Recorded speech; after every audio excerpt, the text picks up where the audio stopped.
MLA है वो कोई गली का कोई चिट्टा बेचने वाला इंसान नहीं है जिसको आप उठा के पीएसए लगा दोगे। महराज मलिक की जो भाषा है उसको हम सपोर्ट नहीं करते, लेकिन ये है कि लोगों की आवाज उठाने में जज्बाती कभी हो जाता है, जुर्माना कर दें उसको। डीसी साहब, हमें थोड़ी सी बात करनी है, गुस्सा आ जाता है लेकिन फिर भी कंट्रोल करना है। ज्यादा गुस्सा आ जाए तो चुप रहना है, लेकिन उसका हम समर्थन नहीं करते। लेकिन महराज मलिक एक एमएलए हैं जो उन पे पीएसए लगा है, उसकी हम कड़ी निंदा करते हैं। उसको हम बोलते हैं कि ये जो है कुर्सी का गलत इस्तेमाल, पावर का गलत इस्तेमाल हो। एमएलए है वो कोई गली का कोई चिट्टा बेचने वाला इंसान नहीं है जिसको आप उठा के पीएसए लगा दोगे।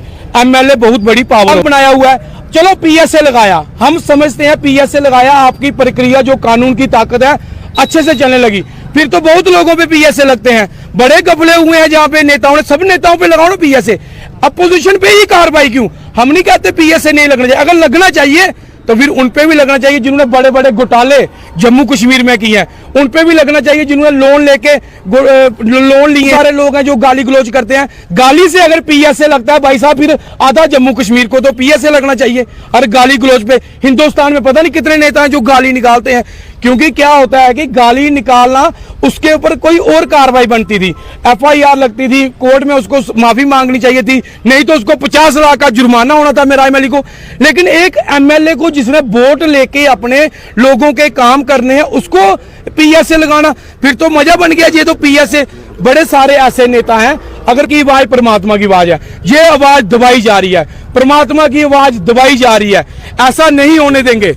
आप लोगों के पब्लिक सेफ्टी एक्ट जो है, पब्लिक तो बाहर आ गई है, बच्चे छोटे छोटे जख्मी हो रहे हैं, औरतें जख्मी हो रही हैं। तो इस पीएसए को मैं पीएसए नहीं समझता, एएसए समझता हूं, एडमिनिस्ट्रेशन सेफ्टी एक्ट। पहुंचा है, कोई उसके ऊपर किसी आशीर्वाद नहीं है, कोई पैराशूट उसकी लैंडिंग नहीं हुई है, किसी कोई उसको पैसे दे के नहीं बना है। महराज मलिक मेहनत से बना हुआ इंसान है, अगर उससे मुंह से कुछ निकल जाता है गुस्से से, उसको जुर्माना होना चाहिए। मैं बोलता हूं 50 लाख रुपए जुर्माना ठोको इसको। दूसरी बार गाली निकालने से पहले सोचेगा पैसे है नहीं है, और कोई करो। पीएसए नहीं बनता था, वो बंदा बड़े वादे करके आया लोगों से इतने वादे करके आया वो डोडा के लोगों से, जब वो पूरे नहीं होते उसको गुस्सा आ जाता है। मैंने देखा वो उधर भी बोलता था, कहता कि बाइन छापे आपने क्यों लगवाई हैं, असेंबली में बोलता था। तो मतलब कि जब भी वो बोलता नशा किसने फैलाया, जब भी महराज मलिक बोलता था, है जुआ की आवाज। वो कई बार सोचते हैं जी अंदर सड़ जाएं। भाई साहब, जिसके साथ भगवान है, खुदा है, ईश्वर है ना, उसको आपकी जेलें, ये मेडल है महराज मलिक के लिए। पीएसए जो मेडल है, इसको अंदर करने का लीडर जो होता है लोगों के मुद्दे उठाने वाला, अगर उसको पुलिस की लाठियां बनती हैं, उसके मेडल है।